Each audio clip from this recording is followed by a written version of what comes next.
day two of fantastic books.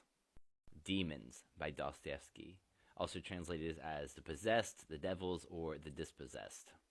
This might be my most favorite book by him. It's one of the four great books he did after coming back from his Siberian exile.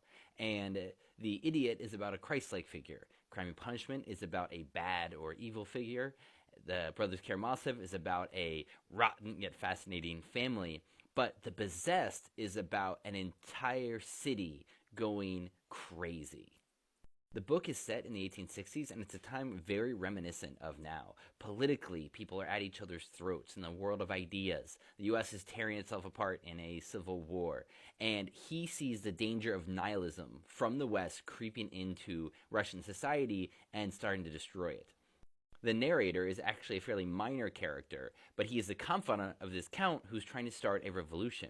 And one of the best parts of this book is the narrator's voice, because he gets sometimes so into other people's heads that it seems like he might be omniscient, and the voices are coming from all over the place. And that's why some commentators call this the greatest achievement in prose literature, because Dostoevsky is just amazing at integrating all of these different voices. And while the book was criticized for being irrelevant and part of his fevered imagination, really he based almost all of these characters on real people in current or recent Russian history.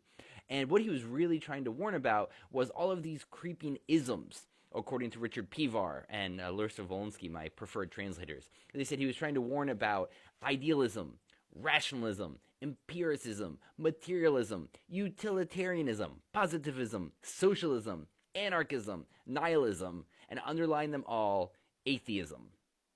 And this leads to a book that is just like a fever dream. The narrator is hearing rumors. He's getting the stories after things happen. Nobody's ever quite sure what's going on, but there's so much intensity in the air.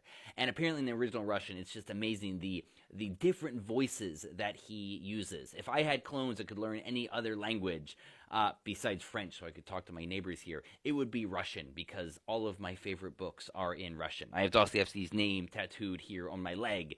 My family loves him. My dad and I went to St. Petersburg and Moscow basically to visit Dostoevsky's sites, and I think this is his finest work. And you're reading this, and you get so engrossed in it, even though it's hard to keep track of who all the characters are. You're like, what is going to happen? How is he going to end this thing?